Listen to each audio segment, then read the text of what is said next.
Assalamualaikum warahmatullahi wabarakatuh.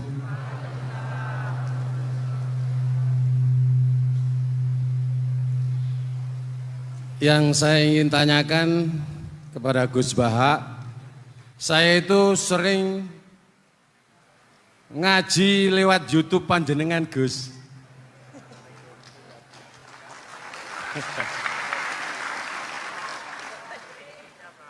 Insya Allah ilmu saya tambah walaupun tidak banyak.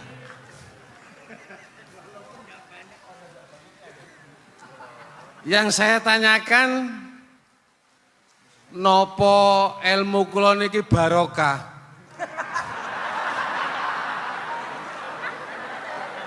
Yang pertama,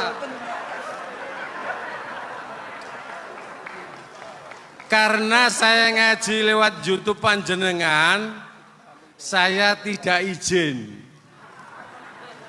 Untuk itu hari ini saya izin panjenengan. Mudah-mudahan ilmu ingkang saya dapat dari panjenengan niku saged barokah. Niku Gus.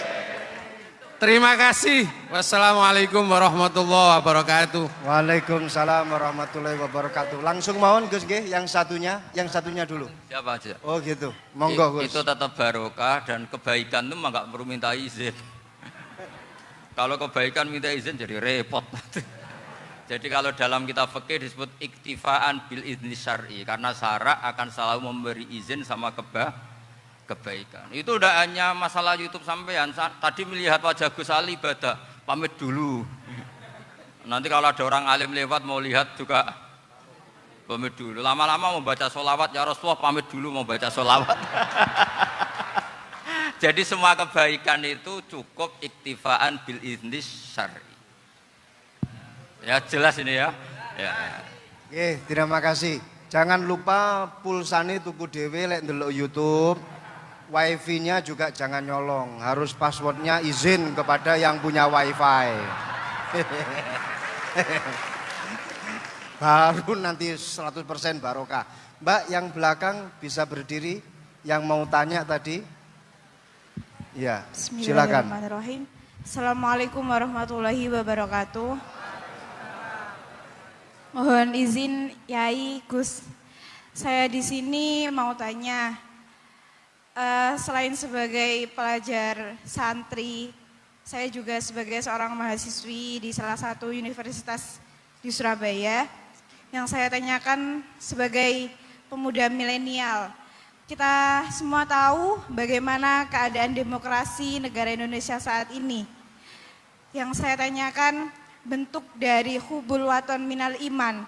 Hubul waton di sini, bolehkah saya sebagai seorang mahasiswi menyuarakan pendapat saya, berjuang bentuk ijtihad demi keadilan berupa demonstrasi?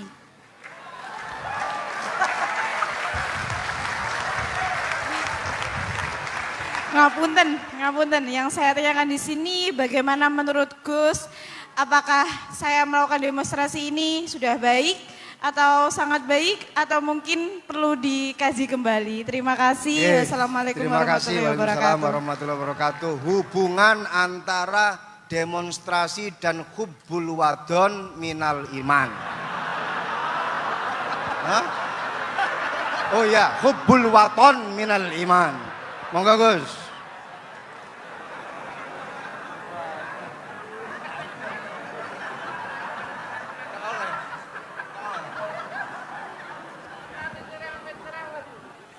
Ini benar-benar ahli. Begini kan, demonstrasi itu kan makna pokoknya itu kan apa? Memperlihatkan. Makanya demonstrasi kekuatan maknanya ya show, ya memperlihatkan satu apa? Kekuatan. Sehingga kalau dalam Islam itu ya fleksibel, asal itu tidak merugikan orang lain, tidak anarkis, tidak mandarat bagi kelompok lain tentu boleh. Bahkan kalau tidak apa menyuarakan suara kita tentu dengan cara-cara yang tetap Islami ya, itu malah kita disalahkan karena berarti tidak ikut bertanggung jawab terhadap proses negara. Tapi tentu disuarakan secara konstitusional dan secara baik. Kemarin pas demo di Jogja yang rame itu masalah rancangan KUHP itu rektor UI juga ketemu saya pamit Gus mau demo aja. Ya tapi yang baik dan sopan karena begini ya. Di Quran itu ada ayat walau la dafuwahin nasa ba'dahum bi ba'dil la fasadatil ard. Jadi kekuatan manapun itu harus dikontrol. Tentu kontrol itu macam-macam. Tapi tentu saya ulang lagi, jangan anarkis, jangan melakukan sesuatu yang kontraproduktif. Jadi menurut saya pernah ditanya, Gus kalau pemerintah itu didukung 90% rakyatnya bagus enggak? Ya bagus, berarti presidennya hebat, didukung mayoritas rakyat. Kalau hanya 55 ya bagus, presidennya biar tahu, biar hati-hati karena dipilih separuh lebih sedikit. Lah kok bagus semua? Ya emang harapan kita sama Allah semuanya baik semua kata saya gitu. Jadi susahnya apa sih kita melihat sesuatu itu asal agama ini kan gampang, asal tidak maksiat itu baik. Asal tidak maksiat itu baik. Ma khuyyira Rasulullah baina amrayni lakhtara aisarahuma malam yakun isman. Jadi demo itu bukan. Nah kalau demo yang diharamkan sebagian fatwanya ulama tentu yang maknanya yang anarkis. Kalau yang dihalalkan tentu maknanya yang tertib. Itu biasa dalam hukum fikih. Rasulullah ngendikan A, mahmalnya seperti ini. Rasulullah ngendikan B, mahmalnya seperti ini. Karena kadang ngendikane Nabi cara zahir itu berlawanan. Misalnya Nabi ditanya, amal paling baik apa ya Rasulullah? Nyaur utang gitu. Karena biasa yang ngemplang mungkin yang tanya itu tukang. Tapi kadang Nabi jawab birrul walidain, kadang jawab as-sholat di awali waktiha. Karena penanyanya ini beda. Enggak tahu sholat. Gimana? Cinta aku enggak tahu sholat. Ya, cinta aku ora tahu sholat kata beliau. Kan gitu. Jadi ini penting saya utarakan karena zaman Nabi itu ya biasa Nabi misalnya ngendikan sesuatu gitu. Terus ada juga sahabat yang memperlihatkan pendapatnya. Tapi tidak niat bantah. Masyhur itu dalam tarikh. Saya beri contoh yang masyhur itu. Nabi pernah sholat duhur itu 2 rakaat. Sebagian riwayat mengatakan asar, tapi yang lebih kuat itu duhur. Setelah 2 rakaat Nabi sholat, itu akabirus sahabat papan atas itu tidak ada yang ngentikan karena mereka sopan semua, tahu etika. Setelah Nabi pulang sudah dekat pintu, ada sahabat yang berdiri. Ya Rasulullah, aku siroti sholatu amnasita. Ini sholat model kosor, apa engkau lupa? Tapi sahabat yang enggak tanya, ini niatnya malah lebih agak-agak buruk. Baguslah kalau sholat terbaru 2, berarti besok ya 2. Karena pakai teori nasah mansuh, berarti hukum itu pakai yang terbaru. Jadi gayanya enggak tanya, tapi lebih.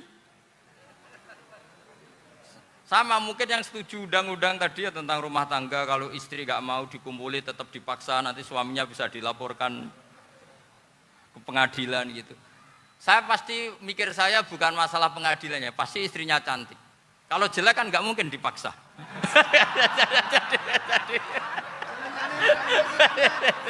Ini ketularan.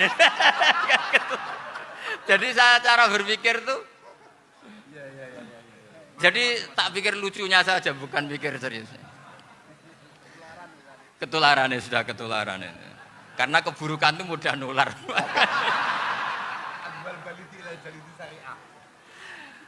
Akhirnya Nabi kembali lagi, enggak, kullu dzalika lam yakun, semua itu enggak terjadi. Tapi Nabi sebagai orang yang sangat, ya sebenarnya enggak boleh dibahasakan sangat demokratis, sangat bijak. Nabi kembali lagi ke mimbar terus tanya, ahakun maqalahu dzulyaten, apa betul yang dikatakan dzulyaten tadi? Kata sahabat semua betul ya Rasulullah, tadi engkau sholat hanya 2 rakaat. Nabi kemudian takbir lagi meneruskan 2 rakaat terus salam. Artinya kalau demonstrasi itu dengan makna mengutarakan pendapat dengan cara yang dijamin konstitusi, ya itu kan normal-normal saja, enggak ada masalah.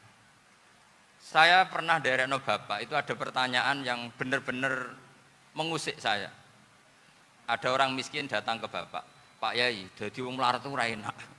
Sajane ya wis suwe dadi wong melarat ora enak. Itu pas Ramadan. Kenapa kata Bapak?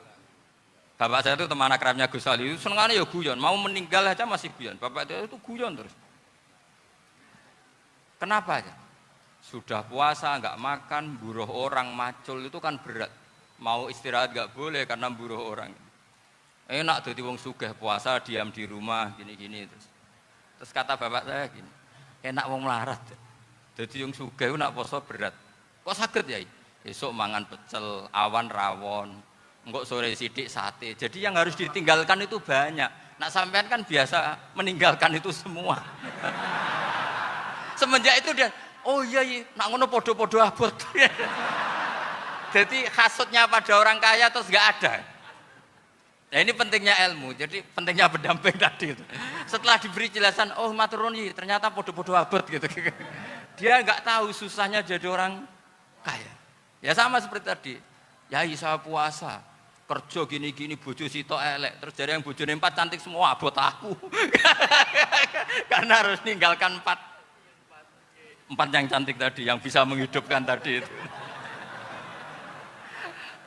Itu kan juga demonstrasi, artinya mengutarakan apa yang, jadi itu saya pikir seperti itu. Ya ini, mohon gitu aja. Assalamualaikum warahmatullahi wabarakatuh. Waalaikumsalam.